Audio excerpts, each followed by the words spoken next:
Bismillahirrahmanirrahim. Assalamualaikum warahmatullahi wabarakatuh. Kita akan melanjutkan materi tentang sel elektrolisis, yaitu tentang hitungannya ya, hitungan masuk di sel elektrolisis. Yang pertama adalah tentang hukum Faraday 1. Nah, ini berhubungan erat dengan persamaan reaksi yang terjadi di anoda dan katoda selama elektrolisis berlangsung. Hukum Faraday 1 berisikan tentang massa zat yang dihasilkan pada suatu elektrode selama proses elektrolisis berbanding lurus. Jadi ini yang dikatakan ada istilah berbanding lurus gitu ya. Jadi harus kalian ingatkan bahwa massa zat yang dihasilkan, ini massa zat yang dihasilkan baik itu di anoda atau misalnya di katoda selama elektrolisis berbanding lurus dengan muatan listriknya. Atau kalau matematikanya kita buatkan seperti ini. Berarti ini dianggapkan sebagai massa zat gitu ya. Nah, kemudian ini jelas adalah muatan listriknya. Nah, ini adalah yang dikatakan oleh Faraday gitu ya, dan dituliskan sebagai hukum Faraday 1. Nah, lebih lanjut lagi, rumus dari hukum Faraday 1 ini lebih digambarkan seperti ini. W sama dengan E kali F. Nah, atau misalnya kita juga bisa menuliskan seperti ini. Atau misalnya kalau di fisika ada Q sama dengan I kali T, maka bisa juga menjadi W sama dengan I EE kali Q 96500. Jadi ini adalah beberapa rumusan yang diturunkan dalam hukum Faraday 1. Nah, sekarang kita harus paham notasi-notasi ini adalah apa. Nah, W adalah massa zat dan ini harus dalam gram. Jadi ketika misalnya kalian menemukan ada dalam miligram, maka kalian ubah dulu ke dalam gram. E adalah berat ekivalen. Nah, berat ekivalen ini seperti yang sudah pernah Ibu jelaskan di kelas 10 adalah AR per BO. AR adalah massa atom relatif dan ini tidak harus dihafalkan. Ini bisa ditanyakan atau bahkan misalnya bisa kita lihat di soalnya tersebut. BO adalah bilox atau misalnya kalian kenal dengan muatannya berapa gitu ya. Muatan siapa? Muatan zat yang sedang kita bicarakan tadi di W itu gitu kan, ada massa zat. Berarti muatannya adalah muatan zat tersebut. Dan harapan besar Ibu adalah BO ini yang harus kalian kuasai. Karena dari soal-soal yang akan kita bahas, BO ini tidak terlihat, tidak termaktub di dalam soal, tetapi pemahaman kalian untuk menemukan BO-nya berapa dalam setiap zat. Kemudian F-nya adalah Faraday. Nah, kemudian I adalah kuat arus dalam ampere. Jadi ketika sama seperti gram tadi, kalau di dalam soal dalam bentuk miliampere, maka kalian rubah dulu ke dalam ampere. Kemudian T adalah waktu. Kalau T di sini juga sama. Ya, jadi harus dalam satuan detik. Ketika ada soal dalam 1 jam, maka akan kalian rubah ke dalam detik. Atau misalnya dalam menit, itu harus dirubah dulu dalam detik. Dan Q adalah muatan listrik dalam kolom. Ini adalah rumusan-rumusan dasar yang membawahi rumus hukum Faraday 1. Oke, kita lanjutkan. Jika misalnya Ibu punya rumusan yang kedua tadi ya, yang ini. Lalu kita rubah E-nya itu ke dalam E sama dengan AR per BO. Maka kita bisa mengubah menjadi AR kali I kali T per BO kali 96500. Nah, lalu W ini kita buatkan kali silang dengan AR ya. Jadi kali silang dengan AR berarti sama dengan, ini boleh kan secara matematik seperti ini, kita akan menemukan rumus modelnya seperti ini. Nah, kalian harus ingat, W tadi satuannya gram. Kalian ingat mungkin kalau kita rubah ini menjadi gram per AR. Ya, kalau rubah ke dalam satuan tadi ya, I kali T per BO kali 96500.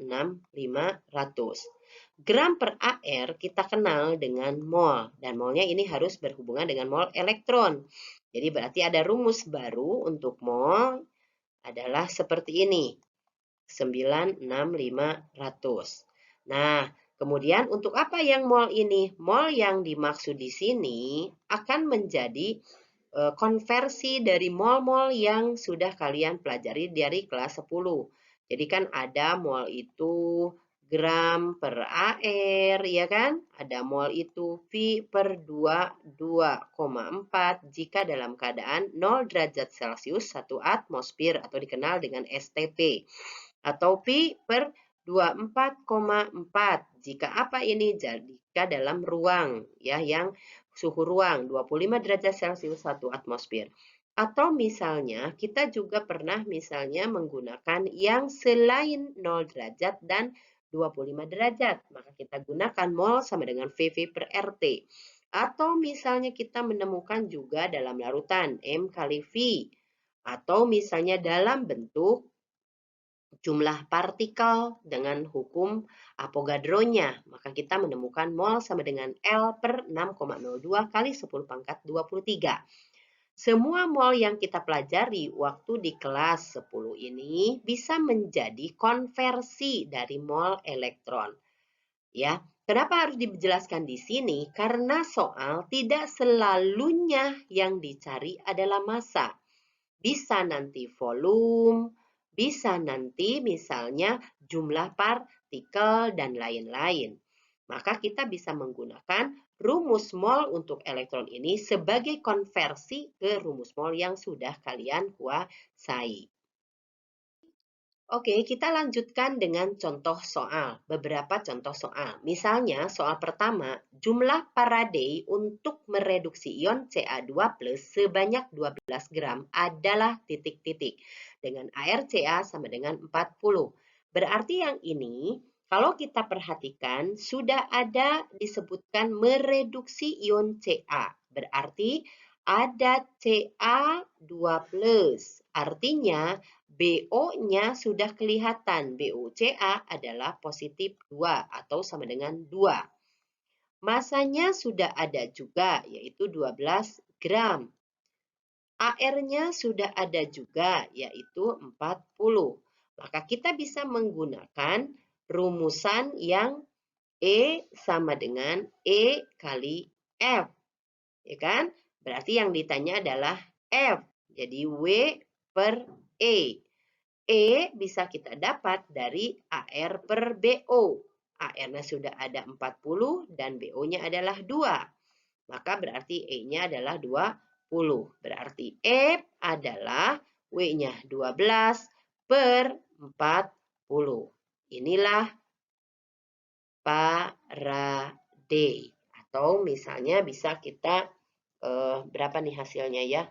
0,3 ya, 0,3 Faraday. Dibalik, ini kok 40 sih? 20 ya, maaf. 20 berarti 0,6 Faraday. Ya, jadi berarti untuk jumlah Faraday untuk mereduksi ion Ca2+ sebanyak 12 gram itu sebanyak 0,6 Faraday. Oke, itu yang pertama. Yang kedua, misalnya di sini ada pertanyaan elektrolisis larutan AgNO3 selama 1 jam dengan elektroda C, arus listrik 10 ampere. Tentukan massa Ag yang terendapkan di katoda. ArAg 108. Nah, di sini BO-nya belum jelas, tidak sejelas yang nomor 1. Maka artinya sebaiknya kalian buatkan terlebih dahulu ionisasi dari AgNO3 supaya kita tahu bahwa BO daripada Ag itu berapa. Nah, maka di sini Ag plus ditambah NO3-. Ag memiliki bilangan oksidasi 1, yaitu positif 1. Hanya satu-satunya yaitu positif 1. Itu yang paling stabil. Maka berarti ketika ada pertanyaan berapa yang terendapkan di katoda, maka kita pun akan menyatakan bahwa oh di katoda itu ada Ag yang terendapkan. Nah, ternyata kalau kita membuat persamaan reaksinya, akan ditemukan memang Ag dalam keadaan solid. Inilah yang dimaksud oleh pertanyaan yang di sini. Jadi ada massa Ag yang terendapkan di katoda. Berapa massa Ag ini? Jadi berapa massa Ag ini? Maka kita bisa menghitungnya dengan menggunakan hukum Faraday 1. Artinya tadi sudah ada ketika diketahuinya, itu kan tadi ada waktunya 1 jam, berarti kita robah ke detik. Berarti kalau dirubah ke detik menjadi 3.600 detik. Kemudian ampernya atau arusnya sudah ada juga, yaitu 10 ampere. AR-nya juga sudah ada 108. Maka kita bisa menemukan yang E-nya. E-nya berarti kan AR per BO. ARAG per BOAG. Tadi ARAG di dalam soal 108. BO-nya adalah muatannya, muatan yang ini. Hanya 1, positif 1. Jadi berarti ini dari muatan, gitu ya, muatan dari AG. Maka kita akan menemukan bahwa E daripada bilangan ekivalen atau berat ekivalen daripada AG-nya adalah 108. Maka kita bisa menggunakan rumus yang W sama dengan E kali I kali T per 96500. Maka kita lanjutkan, ini dulu, W sama dengan E-nya 108, I-nya 10, T-nya 3600 per 96500. Kita kalikan yang di atas semua, maka akan didapatkan sekitar 40,29 gram. Maka ini adalah rumusan atau penyelesaian dengan menggunakan rumus hukum Faraday 1, yaitu W sama dengan E kali I kali T per 96.500. Dan sekarang kita akan melanjutkan ke soal yang agak berbeda sedikit. Mengapa? Karena di sini bukan massa aja, massa zat gitu ya. Ini di sini massa zat yang dihasilkan di katoda dan volume gas yang terbentuk di anoda diukur pada keadaan STP. Nah, kalau misalnya di sini soalnya termaktub semua. Waktunya ada 1 jam gitu ya. Kemudian arusnya ada 5 ampere. AR-nya juga ada. Jadi langkahnya ya kurang lebih sama seperti tadi ya. Jadi kita buatkan dulu ZnCl2 itu menjadi ionisasinya Zn2+ plus 2Cl-. Artinya di sini muatan atau bilangan oksidasi daripada Zn itu adalah 2 atau positif 2. Sudah jelas. Lalu kita akan membuatkan apa saja yang ada di katoda. Kalau kita sebutkan tadi massa zat yang dihasilkan katoda siapa? Maka kalau di sini katoda itu negatif, maka dia yang akan datang adalah Zn, Zn2+. Menangkap 2 elektron menghasilkan Zn. Dan inilah yang dimaksud dengan soal A. Gitu kan? Ya, sekarang di anoda katanya ada gas. Jadi gas apa yang dimaksud? Pasti adalah Cl-. Cl- yang ini kan positif, negatif yang masuk. Dia akan berusaha untuk membentuk Cl2. Karena di sini Cl-nya ada 2 buah, sementara ini 1, maka kita buatkan 2 di sini, sehingga dua-duanya ada 2. Berarti di sini melepas 2 elektron. Perlu diperhatikan oleh kalian, sekalian, bahwa 2 ini bukan berasal dari yang ini. 2 ini berasal dari sini. Jadi karena ada Cl-nya 2, maka ada 2. Jangan sekali-kali dari sini. Jadi bukan berasal dari ionisasi, tapi karena Cl2 harus berubah menjadi Cl2. Cl- harus berubah menjadi Cl2, maka berarti Cl- ini harus ada 2 buah. Dan ini adalah persamaan reaksinya. Nah, kemudian tadi kalau kita perhatikan seperti contoh soal tadi yang kedua, maka kita juga Ibu lanjutkan dengan secepatnya aja ya. Misalnya kita gunakan rumus yang ini ya kan. W sama dengan E kali I kali T per 96500. Ini untuk yang A. Nah, lalu W-nya adalah E-nya. E-nya kita bisa cari di sini dulu. E itu adalah ARZN per BOZN. Berarti ARZN-nya 65, BO-nya 2. Dapatlah 32,5. Berarti kita langsung di sini buatkan 32,5. I-nya sudah jelas ada 5, T-nya 1 jam 3.600 seperti nomor 2 tadi. Dibagi 96.500. Dapatlah W-nya adalah sekitar 6,09 gram. Nah, nanti kita hitung lagi ya, bisa Ibu salah. Tapi yang jelas ini adalah W-nya sekian gram gitu ya. Nah, untuk yang B-nya kita gunakan rumusan yang untuk menentukan mol elektron. Kenapa kita harus mencari mol elektron? Ini dia. Yang dimintakan ini. Di nomor B yang diminta adalah Cl2. Berarti kita dapat menentukan dari mol elektron saja. Berarti rumusnya yang tadi ya, I kali T per BO kali 96500. Berarti di sini ini I-nya berapa tadi? 5 kali 3600 per BO-nya 2 dikali 96500. Berarti dapat sekitar 0,09 mol. Lalu bandingkan mol elektron dengan mol Cl2. Gitu kan, di sini kan ada mol elektron dengan mol Cl2.